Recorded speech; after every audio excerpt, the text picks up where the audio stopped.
सौतेली माँ ने ऐसा किया कि आपका दिल दहल जाएगा सुन के। एक व्यक्ति था, उसकी पत्नी का देहांत प्रसव के दौरान ही हो गया था, परंतु किसी तरह बच्चा हो गया था। छोटा बच्चा माँ के बिना कैसे संभाला जाएगा, यह एक बहुत ही बड़ा चिंता का विषय हो गया था।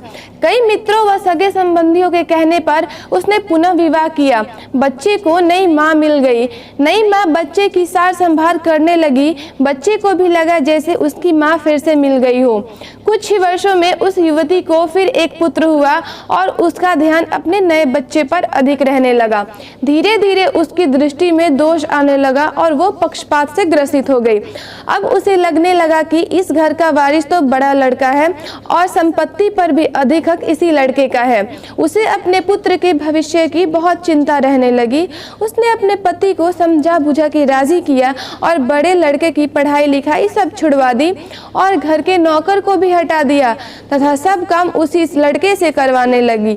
बच्चे के ऊपर बहुत बड़ी विपदा आ पड़ी थी। वो अभी दूसरी कक्षा में ही था और दुनियादारी कुछ नहीं जानता था। उसे यही लगता था कि माँ ने सही किया होगा। घर का सारा काम करते करते उसका पूरा दिन बीत जाता था।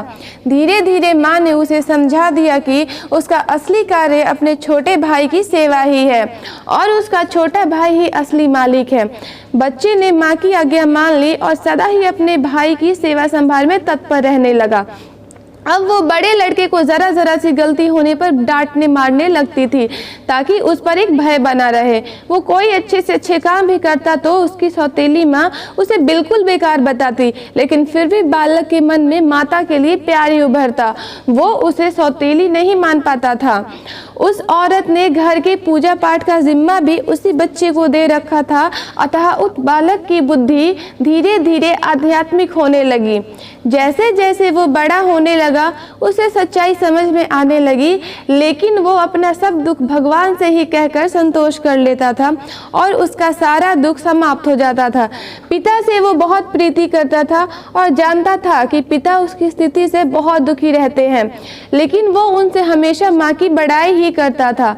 पिता का होना ही उसके लिए बहुत था, परंतु उसके पिता भी एक बीमारी में चल बसे और वो बिल्कुल अकेला हो गया।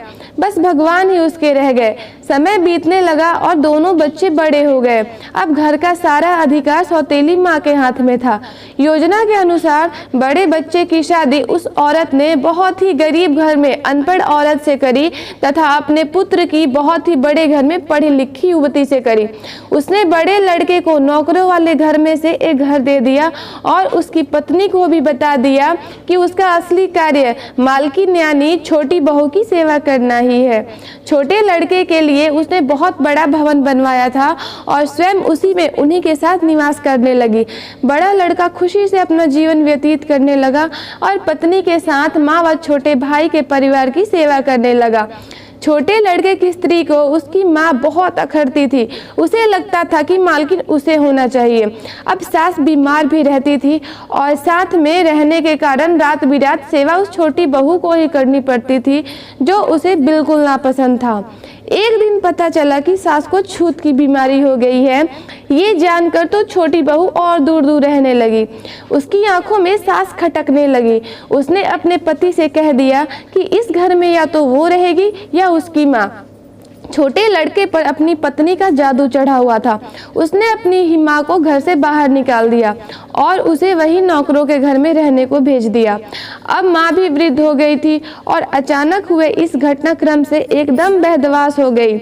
उसे अपने जीवन भर की पूंजी व्यर्थ जाती दिखी तो वो अपने इस बेटे के ऊपर पूरी तरह निर्भर थी। उसने सपने भी ऐसे ही दिए थे। उसे लगने लगा कि अब उसकी सेवा कौन करेगा। उसने आत्महत्या करने का निर्णय ले लिया और गंगा जी में डूबने चल दी। बड़ा लड़का कहीं बाहर गया था और उसे कुछ पता नहीं था। वो एक घाट से गुजर रहा था। शोर सुना तो देखा कोई नदी में डूब रहा है। उसने भी छलांग लगा दी और जब बचा के लाया तो देखा कि ये तो उसकी ही सौतेली माँ है। जब सारी बात पता चली उसे तो वो बहुत ही दुखी हुआ और अपने पत्नी व माँ के साथ घर त्याग दिया व दूसरे गांव में रहने लगा। उसने अपने पत्नी के साथ माँ की बहुत सेवा करी और वो ठीक हो गई। वो लोग अच्छे से जीवन बसर करने लगे।